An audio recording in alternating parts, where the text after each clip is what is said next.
எண்ணெய் போட்டுட்டு 2 ஸ்பூன் போட்டிருக்கிறேன் இன்றைக்கி. ஜாதி அதிகமாக சீரகம், கடுகு, வெந்தயம், கடலைப்பருப்பு 4ம் தாளிச்சு விட்டு அதில் வந்துட்டு வெண்டைக்காய் போட்டு வதக்கி, வெண்டைக்காய் சாம்பார், பாசிப்பருப்பு, தக்காளி 2 பெருசாக நறுக்கி போட்டிருக்கிறேன். இன்றைக்கி புளி போடாமல் இறக்குன பிறகு சாம்பாருக்கு லெமன் புளிவேன். அது வந்து ரொம்ப ரொம்ப சூப்பராக இருக்கும், வெயிலுக்கு நல்லது. ஜூஸாக குடிக்கும்போது நமக்கு ஒத்துக்க மாட்டேங்குது. அதனால் இது பாரு, பாசிப்பருப்பில் கொத்தமல்லி தழை நிறைய நெருக்கி கைப்பிடி அளவு போட்டிருக்கிறேன்.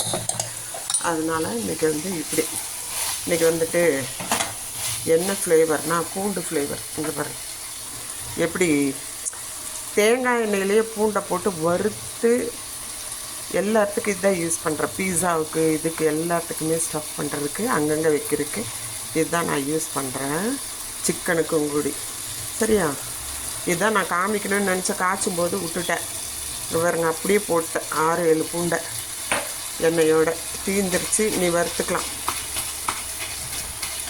நல்லா குத்தி விட்டு இப்போ வந்து எல்லாமே போட்டாச்சு. சாம்பார் தூள், உப்பு எல்லாம் போட்டாச்சு.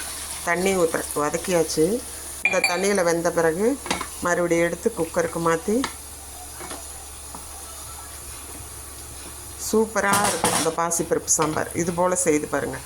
பூண்டு ஃப்ளேவர் டுடே.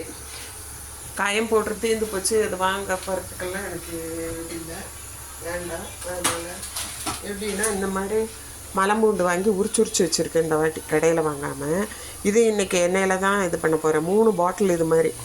சட்னியெல்லாம் கெட்டு போயிடுது. இப்போ வந்து கிளைமேட் ரொம்ப வெயிலாக இருந்ததுனால கரண்ட் இல்லாமல் இருக்குங்க அடிக்கடி. அதனால வேறுங்க இது மாதிரி உரித்து நீட்டாக வச்சுருக்கேன்.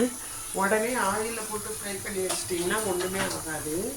அது மாதிரி நீங்களும் செஞ்சு பாருங்கள். என்னோடய ஸ்டோரேஜ் இப்போதைக்கு இதுவாக தான் இருக்குது.